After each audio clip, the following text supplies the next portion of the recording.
నా పేరు శ్రీవర్ధన్. నేను 5వ తరగతి చదువుతున్నాను. ఈరోజు నేను మా స్నేహితులందరము మరుగున పడుతున్న మన జానపద కళల గురించి చెప్తున్నాము. చలనచిత్రములు, దూరదర్శిని, దూరశ్రవణము మరియు చరవాణి వంటి బహుళ ప్రచార సాధనములు వాడడం వల్ల మన తెలుగువారి జానపద కళారూపాలు మరుగున పడుతున్నాయి. వీటిని పునరుద్ధరించుకోవాల్సిన బాధ్యత మన తెలుగువారిపై ఉంది. ముఖ్యమైన వాటిని గురించి ఇప్పుడు క్లుప్తంగా చెప్పుకుందాం. హర హర మహాదేవ శంభో శంకర. నేటి బుర్ర కథల పూర్వరూపమే జంగం కథలు. జంగం వేషం వేసుకొని శంఖనాదం చేస్తూ కథలు చెప్పేవారు. హర హర మహాదేవ శంభో శంకర.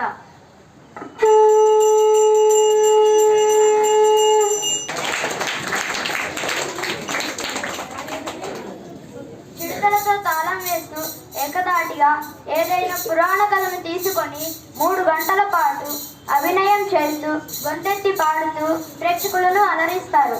ఆదిభట్ల నారాయణదాసు హరికథకు పితామహుడు. హరికథ అనేది కేవలం కథ కాదు, ఇందులో భక్తి, హాస్యం, సంగీతం అన్నీ కలిసి ఉంటాయి. హరికథ చెప్పేవారు ఒక్కడే అయినా వేర్వేరు పాత్రలుగా మాటలతోనే ప్రేక్షకులను ఆకట్టుకుంటారు. రామాయణం, మహాభారతం, భాగవతం, పురాణాల నుంచి కథలను హరికథలుగా చెప్తారు. మధ్య మధ్యలో చమత్కారాలు, తమాషా మాటలు చెప్తూ మన జీవన సత్యాలను బోధిస్తారు. ముఖ్యంగా వైష్ణవ భక్తి ఉద్యమం ద్వారా హరికథలకు విశేష ప్రాచుర్యం వచ్చింది. హరికథ వింటే భక్తి, భావోద్వేగం, జ్ఞానం అన్నీ కలిసి ఉంటాయి. మొదట గ్రామాల్లో మొదలైన హరికథలు ఇప్పుడు టీవీ, యూట్యూబ్ సభల వరకు వచ్చాయి.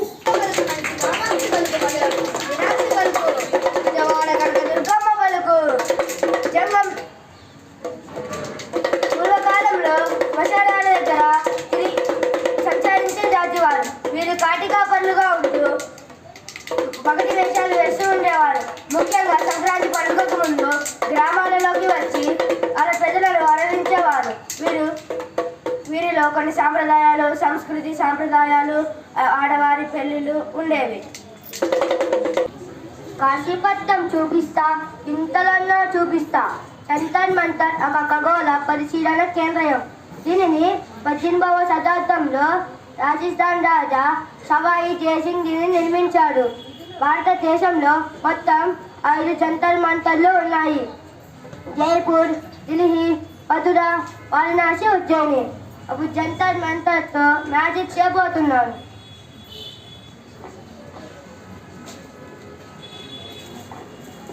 ఇప్పుడు ఈ వైట్ పేపర్ని కలర్ పేపర్గా మార్చిపోతున్నాను.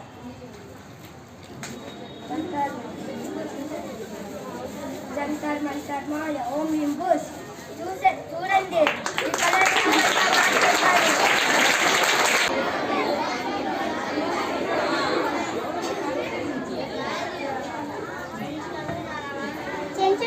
చెంచు నృత్యం అనేది తెలంగాణ, ఆంధ్రప్రదేశ్ ప్రాంతాలలో చెంచు గిరిజనుల సాంప్రదాయ నృత్యం.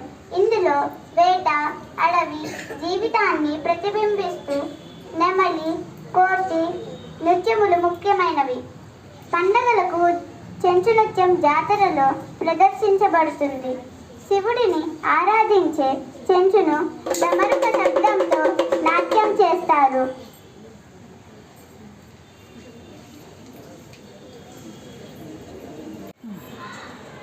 నేను అందరినీ కాల్ చేస్తా. నేను పిట్టల ధర.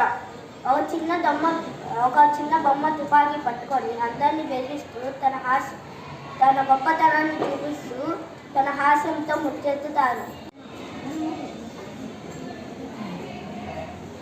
దేవదాసి నృత్యం. పండుగలకు దేవాలయాలలో దేవదాసి నృత్యం జరిగేది. దేవదాసి వ్యవస్థ అంటే దేవాలయానికి అంకితమైన మహిళ. ఆమె జీవితం మొత్తం దేవుడి సేవలు, పూజలు చేస్తూ భరతనాట్యం, కూచిపూడి వంటి శాస్త్రీయ నృత్యాలు ప్రదర్శించేది. దేవదాసి నృత్యం భారతదేశంలోనే ప్రాచీన నృత్య సాంప్రదాయాలలో ఒకటి. ఈ నృత్యం దక్షిణ భారతదేశంలోని దేవాలయాలలో సంబంధం కలిగి ఉండేది. దేవాలయ సేవ కోసం అంకితమైన మహిళను దేవదాసులు అనిపించేవారు. ధన్యవాదాలు. సోది చెప్తానమ్మ, సోది చెప్తాను, లేనిది ఉన్నట్టు చెప్తాను, జరిగింది చెప్తాను, జరగబోయేది కామాక్షి పలుకు మధుర మీనాక్షి పలుకు బెజవాడ కనక దుర్గమ్మ పలుకు సోది చెప్తాడమ్మ సోది చెప్తాడు. ఓ సోదమ్మ ఇలారా, ఓ సోదమ్మ ఇలారా. సరే వస్తున్నాను, కూర్చొని సోది చెప్తాను రండి. నీ సమస్య ఏమిటి తల్లి? మా అమ్మాయిని మంచి స్కూల్లో చేర్పించాలని అనుకుంటున్నామమ్మా. మంచి స్కూల్ పేరు చెప్పమ్మా. ఎందుకే తల్లి నీకంత దిగులు? మంచి పేరు పొందిన విజయం స్కూల్ ఉంది కదా తల్లి, ఆ స్కూల్లో చేర్పించు తల్లి. నీ కూతురు భవిష్యత్తులో లాయర్గా కానీ డాక్టర్గా కానీ అవుతుంది తల్లి. ధన్యవాదాలు.